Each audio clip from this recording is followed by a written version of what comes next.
I'm Mrs. Sherman, and I have a blog for which I will put my link in the box, and you can go over there and leave a comment. I don't have any comments here on the YouTube channel because I'm not ready to handle too much social media right now, and I'd like you to go over and participate in what we're saying and meet my friends on the sidebar and all their wonderful homemaking blogs.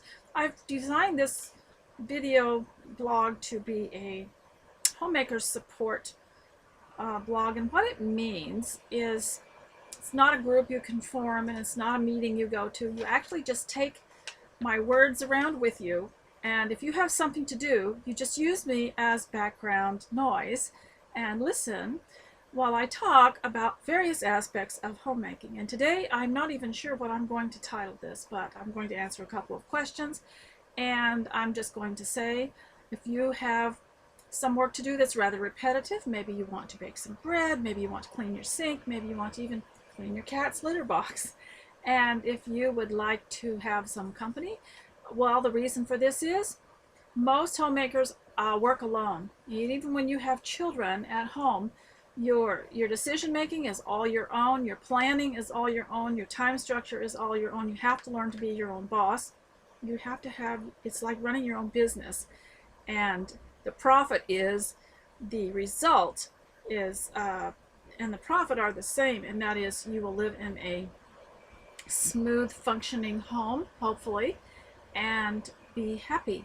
And I'm going to talk more about this, I hope, but first I want to tell you I'm wearing my Hawaiian dress that I made a couple of years ago from fabric I got at Walmart, 100% cotton. It's a David fabric, and I just managed to find in my teacup closet a cup that doesn't quite match the fabric, but it's the lotus flower, and it's very tropical. It's a Royal Albert. I found this in a Goodwill, and it looked like it had come from a collection that had never been used. And I told you in previous videos how to look at a teacup, how to check out the rim and make sure that it wasn't worn down to the bone, and that the teacup felt smooth and shiny. So I'm using this teacup to go with, and I was just tickled that I got to do this today. And there are a couple of things I was discussing with a friend the other day who said that she was wondering how it is you can live as a homemaker and not have that extra income that you would if you worked. Actually, it isn't an extra income. If you work, all that money is actually used up in many ways on the act of going and coming from work and preparing for work and dressing for work and all that. It's not much of an income. And I have noticed that many homemakers actually live quite a luxurious life. The women who think they need the extra income, let's say if their husbands are working, often do not drive better cars, go on better holidays, go out to eat or anything better. They're just as tight as anybody else financially. So if you are wanting to be a homemaker and you want to be a full-time homemaker, it takes determination, it takes faith, and you have to be careful of the naysayers, because that is the one thing that will make you doubt. So that includes one of the questions that I have today, and that is what to do about sour friends, sour friendships. You know, the kind of women that you go see and they contradict everything you say, so that you come away extremely either depressed or hungry for something you shouldn't eat. And so but I also had some questions on the vinegar, and yes, I do use vinegar almost exclusively, and I have a book on vinegar that tells what all you can do with it. One of the things I do is I pour it into a spray bottle, and I clean the mirrors, and I clean the windows, I clean the window sills, I clean the floor with vinegar, straight vinegar. They call it cleaning vinegar here, but it's just white vinegar. And I use the apple cider vinegar as an astringent on my troubled skin. And it also helps make some of the dark spots on my skin that form when you're older, makes them go away.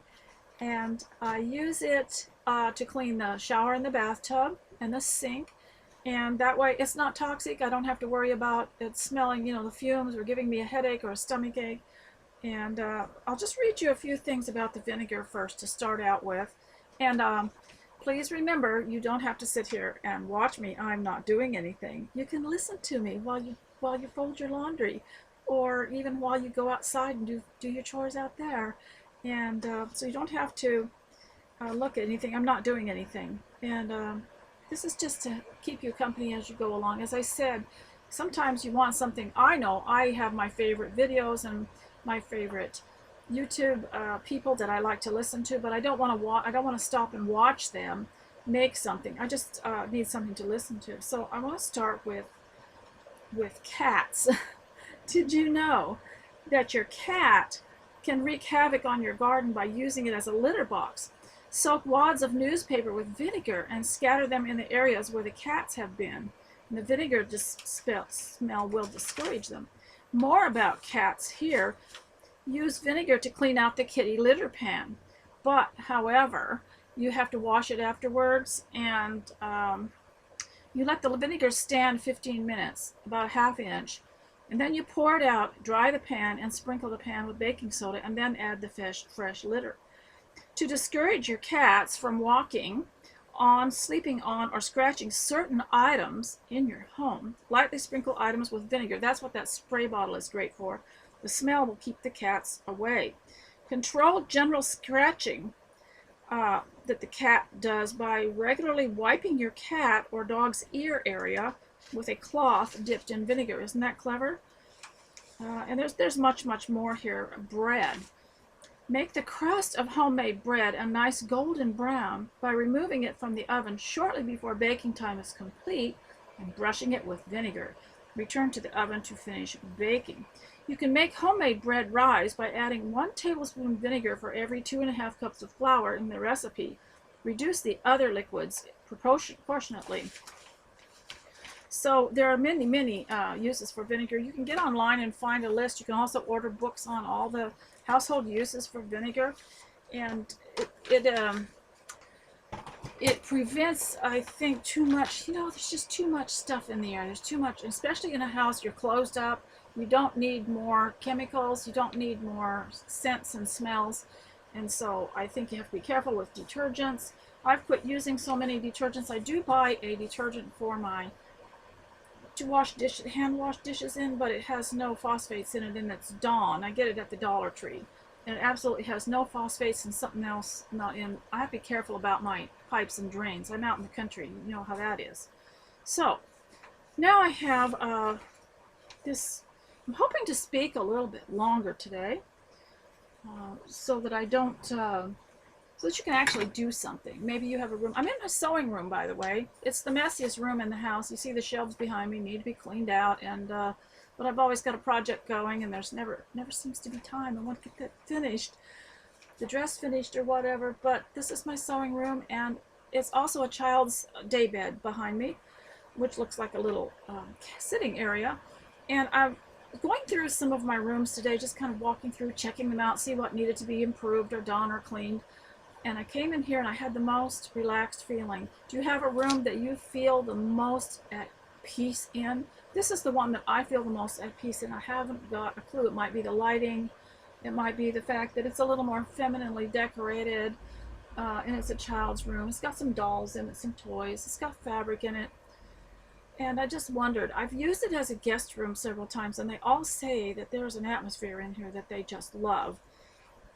Now, so let's go to the question about your friends, the one that you go see, or she comes and sees you and she's full of negative talk, but she runs down everything that you say and seems to control your mood, so that when you're finished with her, you just want to run away.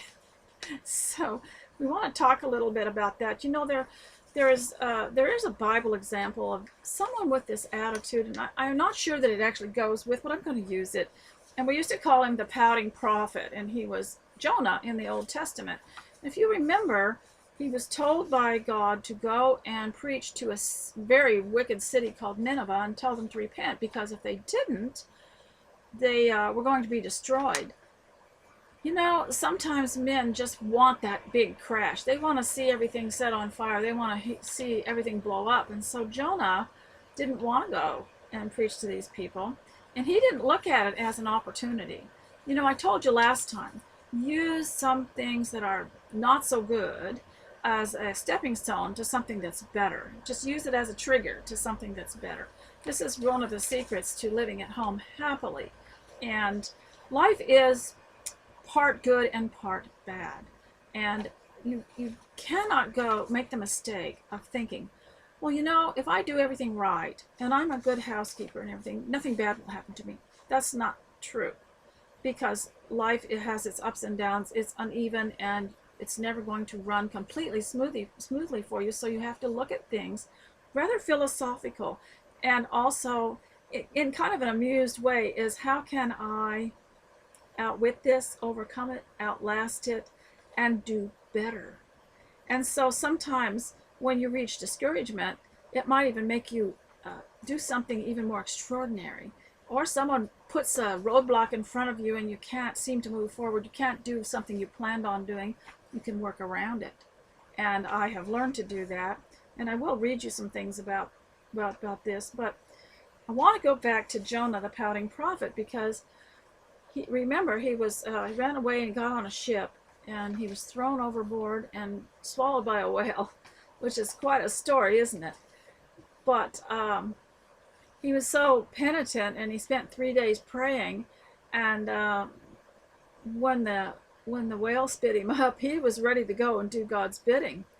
But God had said that he was going to destroy this city if they didn't repent, and that Jonah had to take his message over there and do that. And so Jonah went. And he didn't want to go because it was such a terrible place. And, you know, don't you feel like that sometimes? You don't like the place you live. You don't like the town you live. You don't like the country you live. It's such a terrible place. And so you don't want to help. You don't want to do anything to help improve it. You don't want to even bother with those people. So Jonah was the same way, and he did not want to go and preach, but he finally did, and I believe rather reluctantly. And boy, did he preach a fiery sermon. Repent or you're going to be destroyed. You're not going to survive, you know. So to his great surprise, God changed his mind, and these people did repent, and God, of course, forgave them. And Jonah pouted, and he pouted, and he pouted, and he pouted, and he was sitting in the hot sun, and a little shade plant grew up and covered him so that he could have some shade, and then it died, and he pouted even some more. And you know, do you have these friends that when you show them how they can be happy, or how they can do, or you give them better answers, they're quite the questioners too. They like to question everything you do, so that they have material, and they'll ask you a question. And I'm saying this for homemakers because this can really slow you down in the home. And basically we work alone, so it can be quite isolating, and we long for friendships. We welcome friendships, and we don't want to be quick to dismiss people. They're all valuable human beings with a soul, and we might be able to help them and win them and all that stuff. But some of these people, when they ask you a question and you give them the best answer you possibly can that will also encourage them, they find a way to show you how that won't work. Yes, but this, and yes, but that. Well, it remains to be seen. Well, you know, and you get so much of it that after a while you wonder why you feel so strange when you get back home, or when they leave. And I showed you how in my last video that someone had said that one of the times she had a negative visitor, and afterwards she just wanted to go buy some donuts and sit down and eat them. So I said it would ruin these negative things and replies. Negative replies are like poison. And they'll ruin your diet, and they'll ruin your attitude. You'll be snippy with everybody at home. They make you unhappy. They make you feel like you want to weep, and they make you feel like you're in mourning, because they're just such downers. And so even when and I noticed this, it's similar to Jonah. Even when he had success, and God showed him success, he was disappointed. And I think sometimes these people, when they see the bright side of life, it makes them madder. They're just more upset because they've seen something bright, seen something good. And I remember a woman who said that she had this garage she had to clean out, and she had to do it on her own. And one of these negative friends came over and said, "What are you doing?" She says, "Well, I'm going to clean this garage out." And of course it looked awful. And the woman said, "Oh, well, you'll never get that cleaned. I doubt you can even do that." And after she left, of course, she was down for a little bit, but she got up and she got that thing cleaned out within a couple of days. And the woman dropped by again, and the garage was so beautiful that her husband was going to build a suite in there, another room with a bathroom and a kitchen and everything, perhaps rent it out or just use it for guests, because her cleaning it out made him see the potential of it, and he was using it for something positive. But this negative friend of hers came over, saw the beauty of it, and began to pout. And that is the way some of these negative people are. They pout when they see you succeed. They want to run you down, and they get their fuel from making you unhappy and making you frown. And one of the things I'd like for you to do is smile. When you answer these people, smile, because you will notice they will frown, because that drains their battery. And so, well, how to deal with these negative people without creating enemies. You don't want to have an enemy around. That's just awful. Is to always ask the questions. If you'll ask the questions, you'll be controlling the situation. And they always have a negative answer for everything. And you might ask them, well, what would you do? Tell me how you would do it. If it was your problem, how would you do it? And you keep questioning them so they can come up with some solutions. What are your solutions? How would you plan it? What would you do with it? And you'll find most of the time they don't have any solutions, but you'll put the burden of the thinking on them if you will tell them ask them to give you a list of solutions.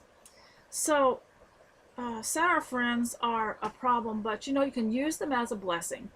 And you'll notice that they act a lot like Jonah. They want to see failure. They want to see the big crash. And then when you climb up out of something and actually make it a success, they pout. They're not very happy with you because you're making a success of your life.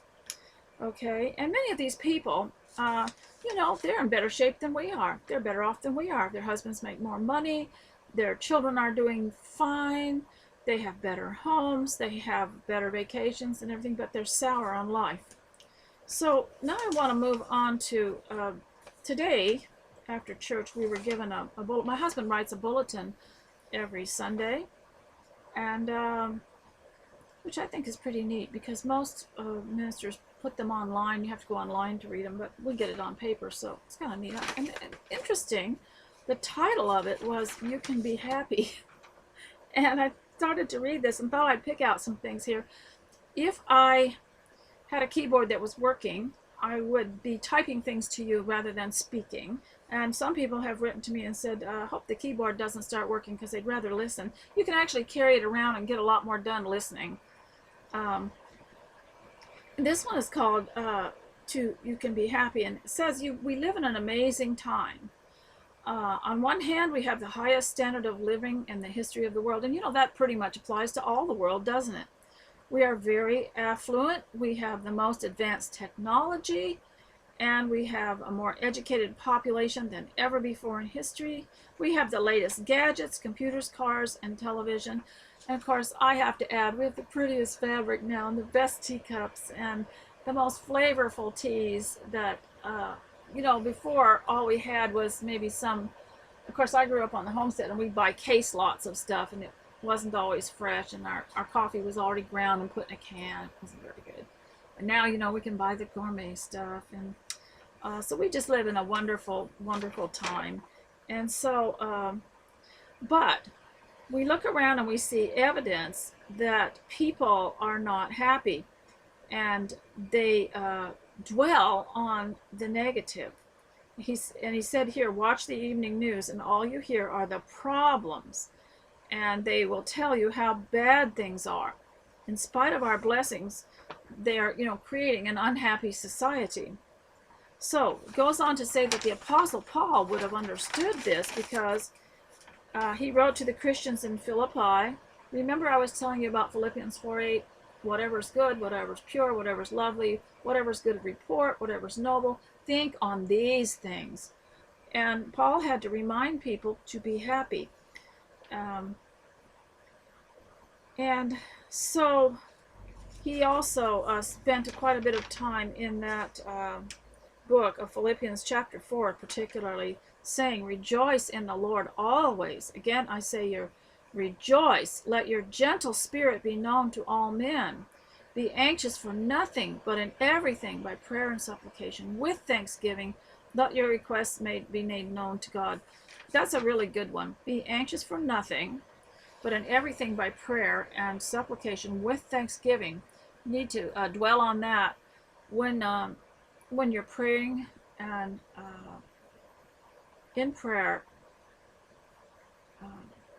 Let your requests be made known to God. Now, I believe that would be all of your requests, all of your concerns, with nothing left out, and with thanksgiving. And so one of the assignments, I'd really like to leave you with this assignment. I'm not quitting yet, but I want to remind myself. I have to say things when I think of it or it just flies away. One of your assignments is to find something to be thankful for. And, and something to do something that will create thankfulness. So if you can't find something to be thankful for, create it. Now, one of my recent interests is arranging flowers, or just picking. I love the way children pick flowers. They don't have any prejudice to how it looked and what goes with what. They bring in this fistful of stuff that's just beautiful, especially when they hold it in their little hands. And so I love the idea of having flowers in the house and arrange them. And even though I don't have fresh ones, I'll get some from the Dollar Tree, and I just enjoy it so much. That's one of my favorite be thankful for things. I create them, and then I'm thankful for them, and I like them. So I want to continue with this story because it's so interesting, and maybe it will help you as a homemaker. For one thing, if you allow the poison of negativity to dominate your thinking, you cannot be happy at home. You will not be happy at home. You also have to watch, you have to pay attention that you don't watch things and listen to things that discourage you, that tell you how bad everything is. And because you'll start believing it and then you'll just give up. What's the point of that? There's only one life to live. You better live it as best you can. You can overcome these things. And the enemy, of course, wants to just make you, it's like the negative Nelly that comes into your life. She wants to depress you. She knows you're talented. She knows that you have ability. She knows that you're contented and happy at home. She knows you have a good marriage and a good life, and she doesn't want you to have it. She wants it to break down. She doubts everything. So I just wanted to tell you that I told you that life is part good, part bad. You're going to have the negative, you're going to have the positive. And by the way, there have been people who have complained about the quality of my videos. They're either too dark, or they're fuzzy, or they're not clear, or they have, different things wrong with them. And actually, as long as you can hear me, that's all I care about, because there really isn't anything here to watch. In my new computer it might be different, but I quite like it when it's fuzzy. You don't get to see all the flaws on my face and hair and my neck. So I think I'll just leave it that way. Maybe I'll just use this one. I like it that way.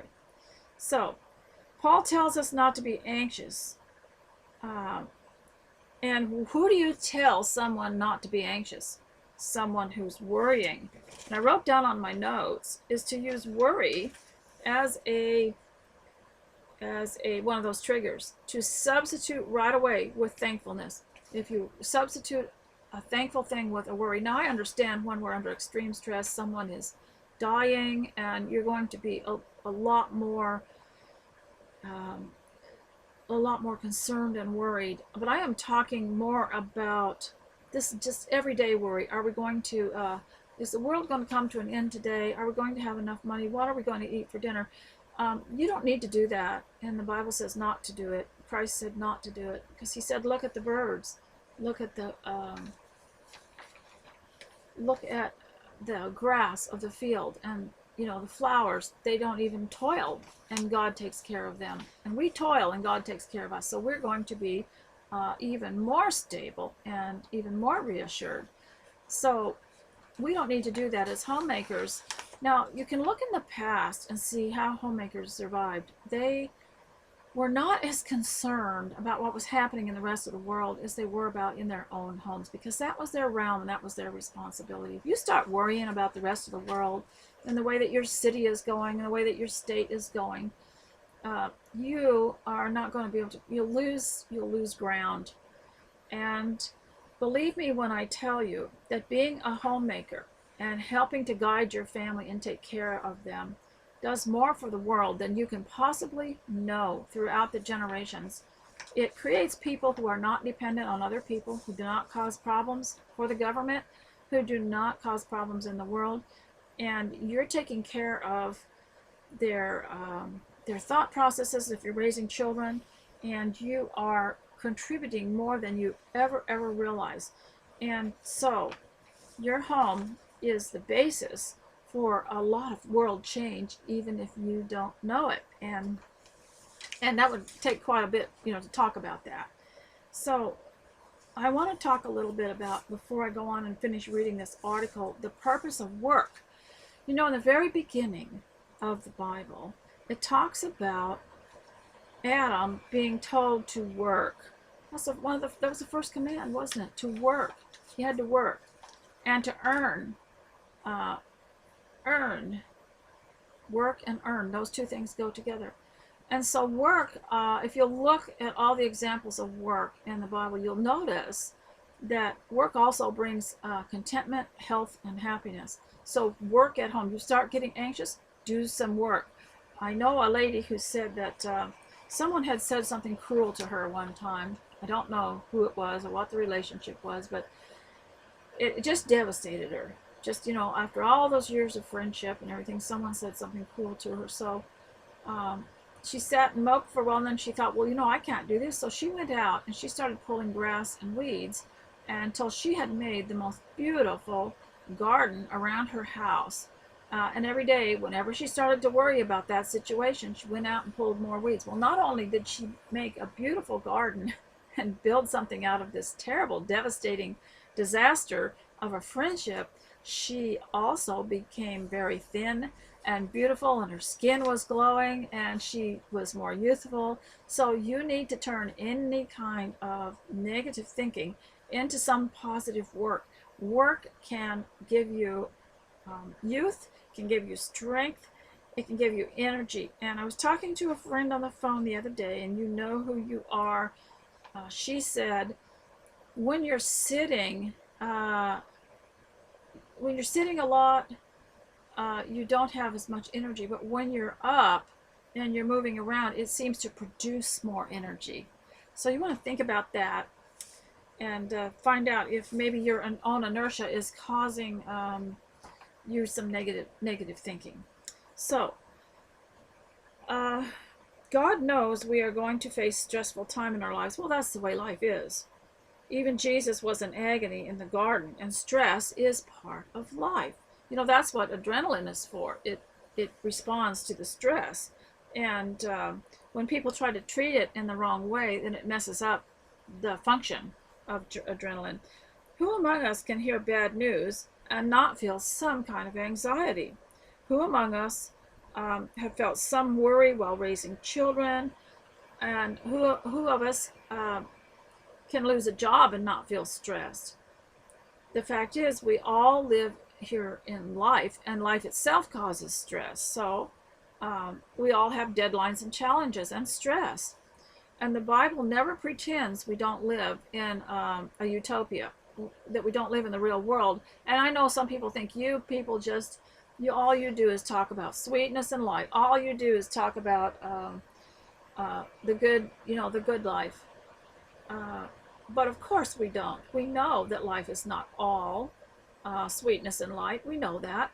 But why talk about the bad things? Because for some people, now some people can, their body seems to be able to buffer it, seems to be able to bear it.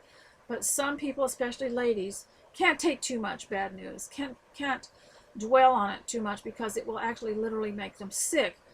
And even though my father was a military man,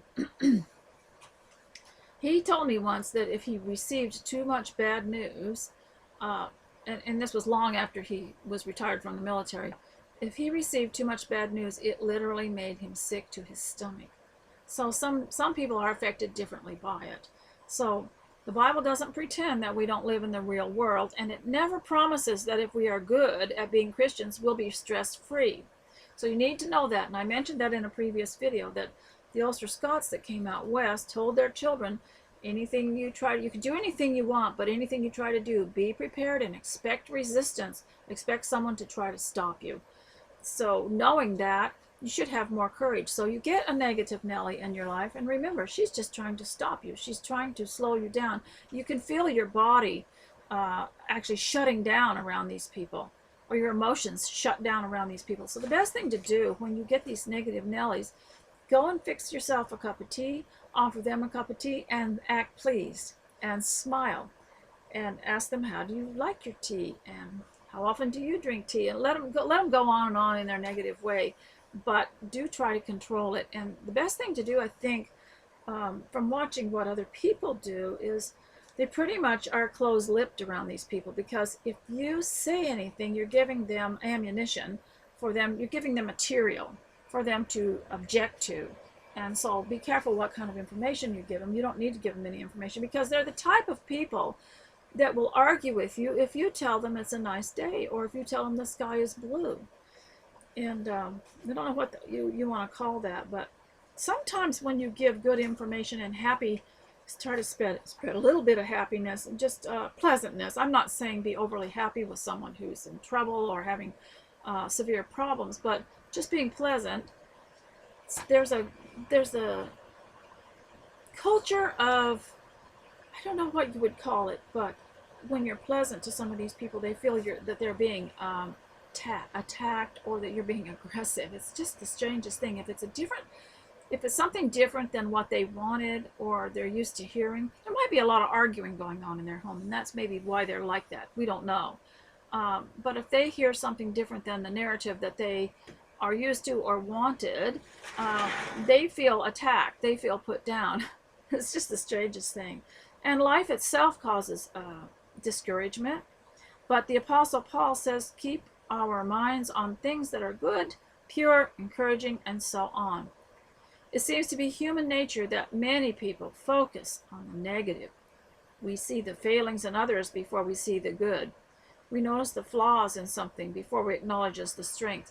You know, I learned a few years ago just to, when you meet somebody, focus on the good. Absolutely focus and build them up. And even if all they do, see, I'm a preacher's wife, so let's say all they do that I know of is come to church. Let's say they don't seem to have any particular talent, they're not contributing in any other way, they're not hospitable, they're not interactive with anybody, but they come. And I will just tell them, you are such an inspiration to me, because you attend, your attendance is so faithful, and you sing when they sing, and you bow your head and pray, and you have no idea how that makes me feel very stable and cohesive. That sometimes that's all people have to offer, but you look on the good side of everybody, you try to build them up, and so when they leave, they feel better than when they came. So when you watch your evening news, the news always starts with the latest tragedies. And and I'm talking about these corporate news media, I'm not talking about the citizen journalists, but when they do have a good story, they always have a but at the end that says, it won't last, something like that. That's one of the most discouraging things your negative Nelly friend can say as well, but it won't last. Well, I doubt that it's going to happen. Well, I doubt. And so this negativity can ruin your outlook and cause despair. So you don't need that. You don't need to cry. And also have a response to it. Instead of feeling really depressed and crying after they leave, you use it as, well, they were so negative, I guess I'm going to go clean out my bathroom today. They were so negative, I'm going to shine my kitchen sink. And by the way, if you doubt that there's enough in the house for you to do to keep you busy all day, or if you are overwhelmed because you do have too much to do, I would really suggest you join Fly Lady, because you can get free emails to help you every day and she tells you what you do. In 1 week they will only focus on a room, but then they'll have several daily jobs you do, and you can always quit anytime, but just to get an idea of all there is to do. And when I joined one time, I joined during the week they were doing the living room, and every day for a week they did something in that living room. I was amazed at how much you could do in the living room. You don't just clean your living room up in one day if you're doing it well. So join Fly Lady and see what she has to say. It might not be all for you, and you can quit anytime. And by the way, this video might not be for you, and you're free to go find something else, because you know, I've been talking about avoiding discouragement and avoiding despair, and I don't think it's healthy to be depressed all the time. If you're watching me and you just feel depressed, please go somewhere else and get something else, because I don't want you to have an unpleasant time. Okay, it's not good for you. So so let's talk about the real causes of negativity. And Paul wants us to told us to keep our minds on good, encouraging things. And so real life, of course, is just designed that you're going to have some discouragement, because not everyone's going to like everything that happens, and some people are going to just be discouraged about everything, of course. So we don't let our circumstances determine our happiness. And remember, in a previous video, I suggested that you dress above your circumstances. You don't dress below or at your circumstances. You dress slightly above them. And you'll notice royalty. Now, I did do several videos on royalty, on royal living, and how we can learn from royalty. That some people might think I was just focusing on British royalty. I'm not. I look at a lot of royal channels on other European royalty, and African royalty, and Asian royalty, and that sort of thing. I'm fascinated with it, and I like to see the cloth that the women are wearing.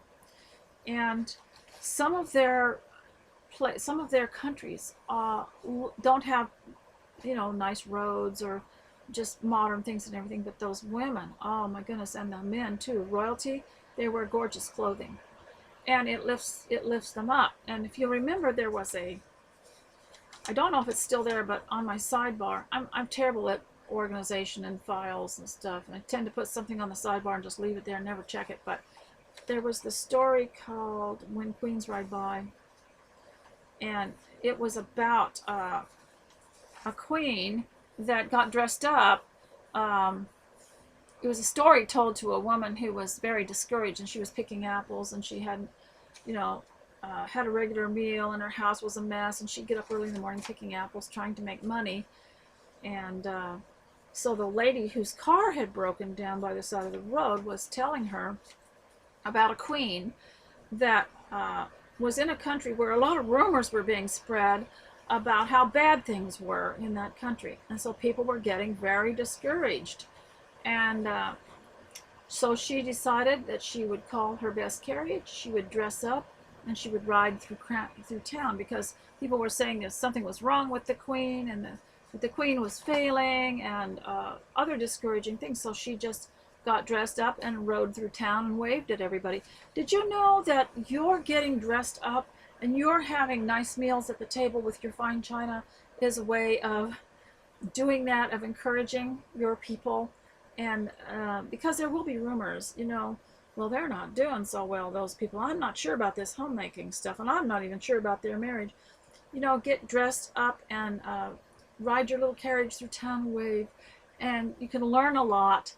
You can learn a lot from that story if you can find it online. It's called When Queens Ride By. Somebody had typed it out. And oh, and by the way, don't let it discourage you that I can't type anymore until I get my computers changed out, because somebody who is a detractor, not a friend but an enemy, that likes to criticize me online has translated all of this and typed out every word of these videos. So I go over there to those troll blogs and I paste it. I highlight it and paste it. So they've done me a great favor. So this happens a lot.